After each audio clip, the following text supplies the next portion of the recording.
Morning all! It's Friday. What am I doing today? Plan for the day. DX210, just around this corner, 1,000 hour service. And then the DX210 that we did the boom, foot, pin and bushes on last week. I've got a throttle dial to go on it. It's a bit further on up the road. I won't take all day. I don't think this will be a full day's work. There is a loading show down in Cumbria to go and look at for a check engine light, I think it is, or a check machine light. If we can get to that today, fantastic. If it's like 3 o'clock and I'm just finished at that machine up the road, it'll be 5 o'clock before I get down to the shovel, in which case the spot will probably be locked up. So we'll see how we get on. Time now is 8 minutes past 9. So we'll get the service knocked on the head. Do that first. He's taking us up into here where it's lovely and sheltered, look. We like it. If this was smell-o-vision, it smells lovely. Someone's been along here and knocked all these, what do they call these, like volunteers, what do they call them? Anyway, it smells like Christmas. It's lovely. Don't mention the C word, Al. Good night. Right. We're all set up, ready to go, just about. So that's the filters from. I was in the yard yesterday. I don't know why I didn't just chuck all my rubbish out, but I didn't. So we'll work around it. I'll just put a normal boiler suit on this morning. I probably will rain knowing my luck, but I put that one on yesterday and it didn't really rain enough for me to feel like that was a good idea. I knew I was going to have to do this at some point, but I didn't really want to do it this morning. Break into my toolbox. It's all a bit homemade and ramshackle, but essentially that bit of homemade bar there lifts that bar at the back, and what occasionally happens is that bit of bar there falls out of here and you're totally locked out. It all needs redoing really. Or I should just get a bit of flat bar and just weld the bracket on here and just have a bit of flat bar to keep my drawers shut. It's done as well, this toolbox has. I've had it 6 years now and it wasn't in any better shape than it is now, other than it was white and I got the rattle can out and sprayed painted it orange and grey. I paid 250 quid for this. And it doesn't have like roller bearings, it's just on slides, so the bearings don't all fall out like this one has. Like, I don't really understand why folk will spend 3 or 4 grand on a toolbox to put it in a van to get rattled to pieces. If you actually read the fine print of these, you know, expensive American toolboxes, if you're transporting your toolbox in a vehicle, the warranty's void. So yeah, anyway, I'll put my drawer back in. Better get on with this service. That's been 20 minutes of mucking about, not really achieving an awful lot, but at least I can get the tools out now. Right, we're pottering away nicely at this service. I've not really documented it because it's a service, and also I've been chatting away to the digger driver here. Now, what I have come to show you is we're going to do a little test with this. So is this a Temu or what is it? Tik-tok? This is a Tik-tok 1/2 inch lithium ion impact gun. So we're going to do the return filter with it. I did get my Milwaukee. Ballpark, how much do you pay for it roughly?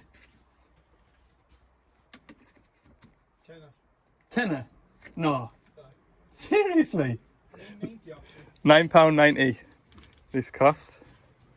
That cost, I think for the shell it was like 160, is it? Don't just remember. Right, so it's 1/2 inch drive.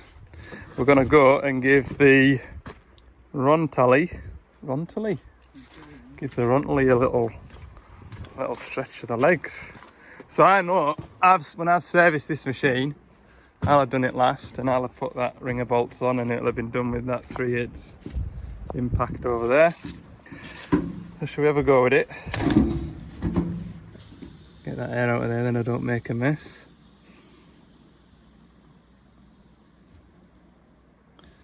Well, let's see. That's good, like. That works. Do you know something? It's actually really light, especially in comparison to the Milwaukee. That is. It doesn't even feel like it's struggling. Do you know? I'm not actually upset about that. And they're actually compatible with DeWalt batteries. And they're right. Okay, so that's a DeWalt style battery. Bloody hell.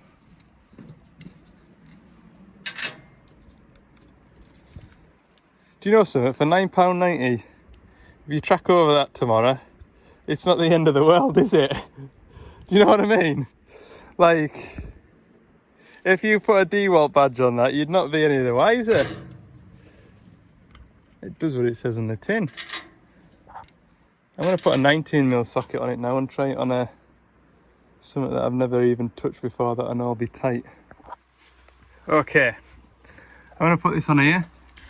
I'm going to tighten it up. Tight. I'll undo it with Ronalty.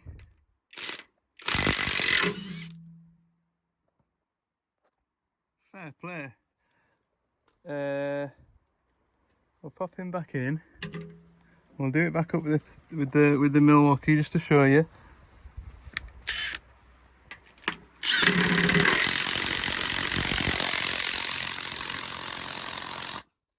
Right. Ronalty.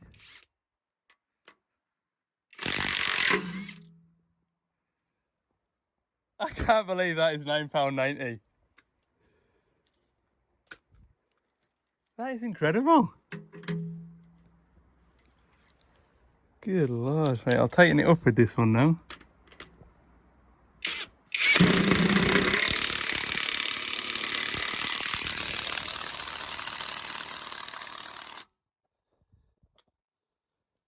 Try the Milwaukee. It drops the socket. Right, undo it. Like, I'd say that probably struggled less to undo what this did. Flippin' heck. God, that opens your eyes, doesn't it? Fair play, Ronalty. Fair play. Ron Telly. It's an 8 Ah battery, so it'll give it more ugga-duggers, won't it? Whereas that's just a 5 Ah, but 2 of them batteries for yeah, for 15 quid. 15 quid for 2 of them batteries, and for just even that 5 Ah battery, are they not about 60 quid? It's a while since I've bought one, but I know that an 8 Ah battery, you're talking 100 odd quid. Flippin' heck. I wonder if they do transfer pumps and grease guns. Swap the box out. But you can buy the gun, 2 batteries with a charger and the bugger Bits. is like it's like 24 and 19 or 17. Then you get a bit that has drill bits, yeah, and there's a bit that has screwdriver bits. For £32. Good God. But that was compatible with the DeWalt, so yeah. drill at him. Christ, I spent more on my lunch the other day than you did on this. Oh wow! Right, I'm gonna finish the job off with this one. Right, there we go then. That's that 210 finished. I hope you enjoyed that little kind of the Ugga Dugga challenge. Hey, I tell you what, it must be a tradition in Scotland that if you see somebody skinny on a Friday, you give them something to fatten them up. Look at that. 2 bloomin' Tunnocks tea cakes for the road, look. Got the same treatment last Friday, didn't I? It's not a bad tradition to have in Scotland. Well done, Scottish people. I enjoy your tradition. Look at that. Beautiful.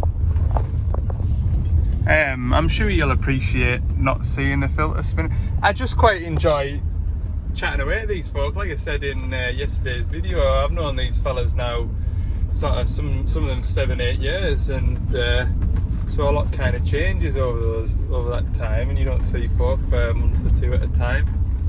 So it's quite nice just to have a bit of a social. Okay, I have got pasta for my lunch today, and I'm really looking forward to having a warm meal. So I'm going to get that plugged in. It's 12 o'clock now, so by the time I'm nearly at my next job, lunch will be cooked. I do really like that. It's the little things in life that make you happy, isn't it? Okay, I'll show you the next job anyway. We're going to be what we're going to be doing there. Throttle dial, aren't we?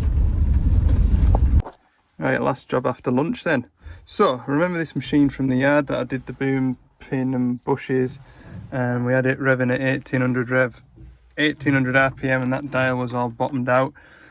And I jumped on another machine, looked at the engine control dial voltage, and it was reading about 1000. That is the new dial plugged in, so we can see it changing. It should go all the way down to about 4000. There you go, and max RPM should be around 1000. I'm happy with that. Now I'll just swap it back to the original one and you can see the difference. Just running. Oh look, the original one's reading that exactly the same now, but I have got a photo of it before on my phone here, and I'll show you, because it wasn't. And I'm pretty sure this is what's causing it to drop RPM. Where's it gone? There, proof. That was that old dial turned all the way around like that, but it's reading perfect now. But that fits in with it being an intermittent problem, doesn't it? Yes. Right, I just need to take that out of there now. I need to get some screws from underneath, which is going to be a right chew. Oh well, he's away back for another couple of hours. Well, that concludes my work outstanding for this particular customer, so I think I'm going to head home, you know. By the time I get back down the road, there's no sense in heading south to this loading shovel. So all I might do, this video won't go up till Tuesday anyway, so we might as well put whatever we get up to on Monday. So on Monday morning, I'll pick you back up and we'll go and have a look at a shovel. Good idea. Soggy Monday, look. Ugh. I'm looking for a DL350. I know the machine, it normally works in a quarry near Carlisle, but I'm nowhere near Carlisle today. They've moved it to this place and I've never been here before. And there's nobody in the weighbridge, nobody in any of the offices. Found a signing in book, so I've signed in. I don't know if it's the kind of bit where you just kind of turn up, sign in and then go and help yourself, or whether if I do that, I might get told off. Might just put the beacons on and just go for a little drive, see what kind of trouble I can get myself into. Hey, I found it. I don't know if this bit's separate to that bit over there. I think that's doing like lime dust. Anyway, started with this shovel is we couldn't get it to start a couple of weeks ago. It wouldn't start, and I was away up north, so it would have been the next day before I could get to it. And their mechanic came and had a look, and he mucked around for 2 hours and did something, and it started again. And then after that, it's intermittently cutting out and coming up with transmission warnings, and there's a check engine light on the dash, and there's something about the battery isolator switch that is a bit dodgy. So I'm wondering whether the battery isolator switch is dodgy and therefore the alternator isn't giving the rest of the machine a charge, which therefore will, the ECUs will just shut down as though you've switched the key off, which is what he was saying. It just cut out on him one day as though you'd turned the key. So we'll have a look. Just as he's decided to throw it down again. Oh, I don't want to be that guy that says it, but I'm gonna. I've got a good 5 or 6 more months of this. Oh, what a miserable thing to say. Danny Crooks will be in the comments on this one. Won't be long to be behind a desk. Lock that toolbox up.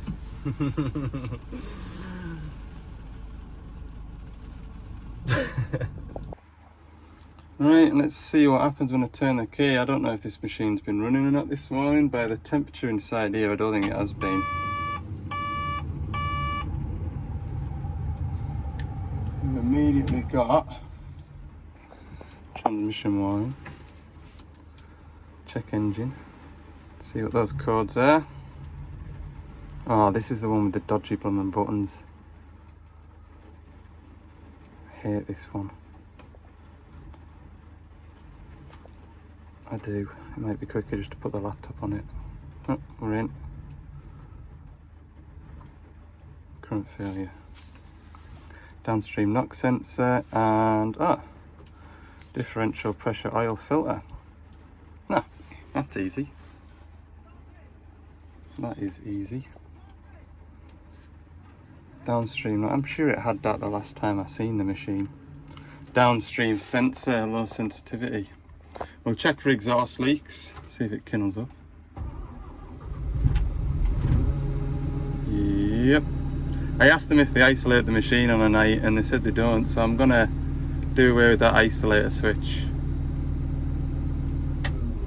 It starts up. Right, that's okay. Oh, this is a 350. The differential pressure switch is in a really bad bit. Oh, none of this is gonna be nice. Damn it!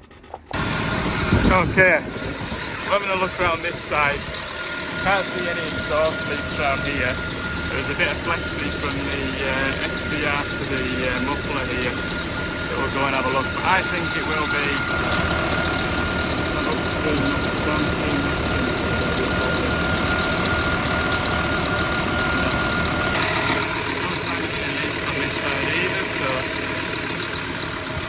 we'll get a downstream knock sensor ordered. Okay, so we have an answer for the first one, which is the engine error code. Downstream knock sensor has low sensitivity. That's going to be the knock sensor. Next one, differential pressure oil filter above normal range. That one's a bit trickier to get to on these. I'll show you for why. On the 420 and above, transmission filters are mounted out here, nice and handy. And on the top of the filter housing there's a sensor, and that is your differential pressure sensor. If you remember a couple of videos back where we've had that DL550 with the same problem, it probably will want the sensor. However, we better just check it out.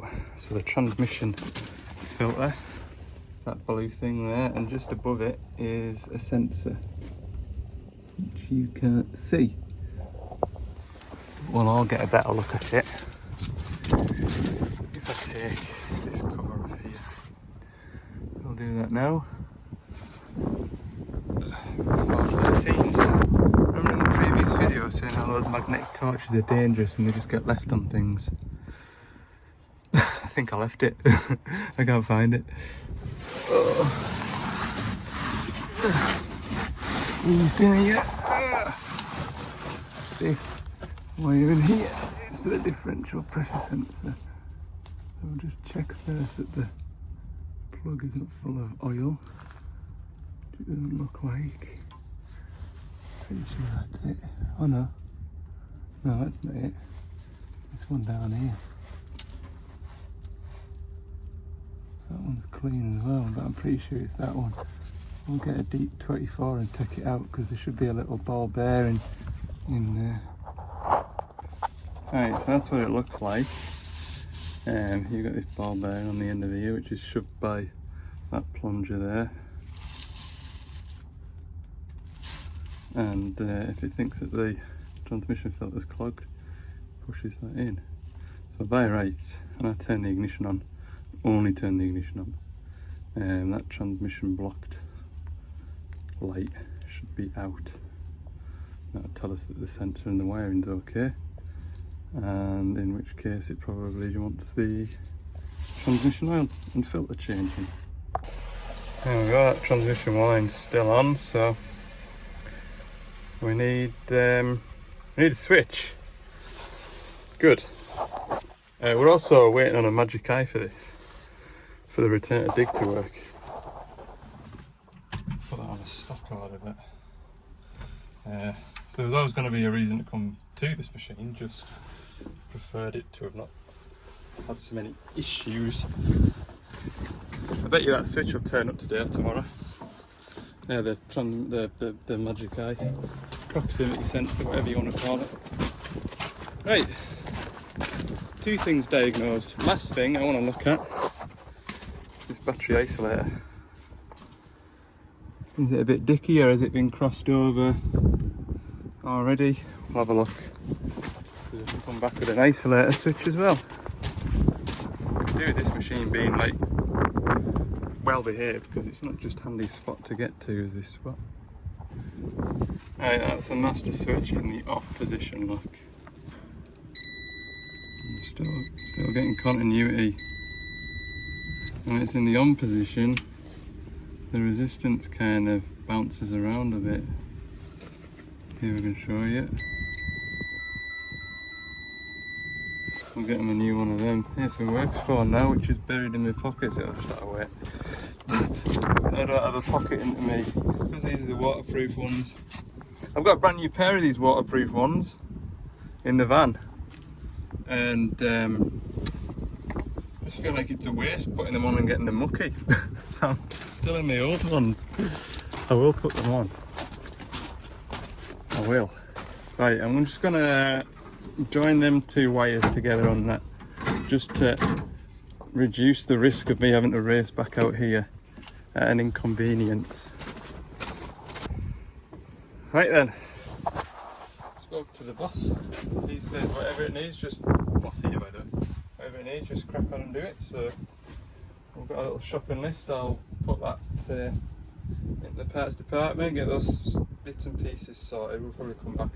I like to get back to it this week, and I don't collect a load of jobs that are waiting on parts, because that's how we end up getting busy. Next job is a bit of a ride out from here again. DL250 won't regen. Or is it a 280?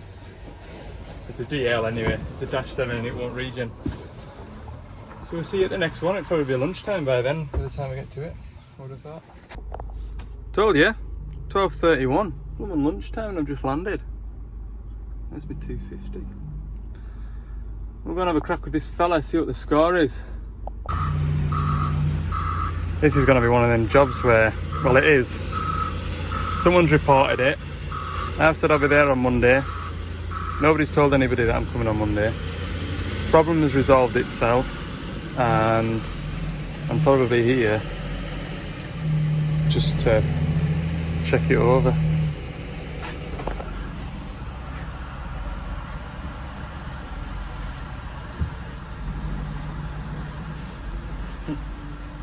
These things happen. Oh, look! Just found my blooming torch. I didn't put it back where it lives. Oh well. Something good has came out of this visit. So it's brought to my attention I feel like, well, he said it was Thursday last week. It was coming up on the screen saying that it had an issue. It was saying DPF regeneration inhibited. And the only way you'll get it to do that is by pressing this regeneration switch down. See how it's got a line through it? That means you've told the machine you don't want it to do a regen because you're in an area where it's not safe for it to do it. Obviously that exhaust back there is going to get to 600 odd degrees. And if you're working in sawdust or in recycling, anything like that, then it's a bit of a fire hazard. So you'd press that button, stop it from doing a regen, and then you'd finish what you were doing, drive outside to a safe area. You then put the park brake on, like that, isolate the hydraulics, like that, and then press and hold that regeneration switch up there for 4 seconds, count to 4, 1, 2, 3, 4, and it'll come up on here saying service DSOC, service regeneration in progress. The machine will clear itself out over the course of between half an hour and 40 minutes, and that's it done for another 100 or so hours. So they've got it to do that on Friday, and as you can see, sub counter is down to 0. So we'll just go into the error codes here, see if there's any stored error codes that would prevent it. There are no error codes. So there's nothing logged to suggest that there is an issue with the machine. I'm going to data monitoring. I'll have a look at the system, make sure that the sub counter, although I've heard of it before but I've never seen it personally. I've seen it where, or heard of it, where the sub counter on here is down in the green, but as you log on to it, it's sort of like 90% full. So we'll just check that that is correct, or about accurate. I can find the thing in here. Somewhere around here now, I think. ppm. Yeah. Sut level in percentage is 13.13%, which is accurate, I would say, looking at that. Got 5 grams in there. Operation time since last successful regen is 9 hours. So, can't see any problems.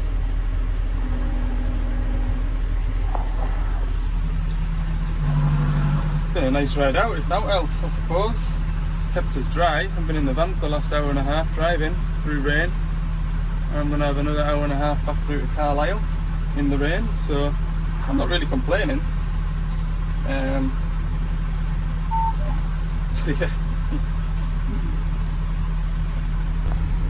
They do have another machine on site. I'm just waiting for somebody to turn back up, because I will, if I need to, put it through a force regen just to make sure that that switch does work. Because we have had that issue before with that 420, haven't we? With the Scania engine in. What I'll do, I'll switch it off. And I'll just check the analog input to make sure we can see the machine being pressed. I missed it, and I've just pressed that button for 4 seconds. Manual regeneration in progress. Shouldn't take long because it's only at 12%, so we'll just let it do. Just let it do.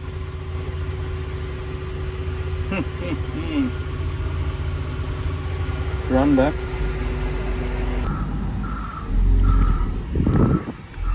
Well, 40 minutes later, regeneration successful, nothing unusual about it in any way, to be honest with you. It's not been a bad little job because it's given me time to catch up on paperwork. Oh dear, but that will probably conclude the video for today. Half past 1 now. Got a nice bit of pasta in there, it's still warm. I set it off cooking before I got here, and I thought I'll just have a look at this shovel first before I eat. So I'll find a little lay-by where there's a bit of a view, and I'll have my lunch, and then I'll tootle back through to Carlisle. One more thing, see down there somewhere there's it's like a button that says subscribe. I'm pretty sure it's black, but if you press it, does that turn grey or white? Let me know in the comments. Thanks for watching, see you in the next one.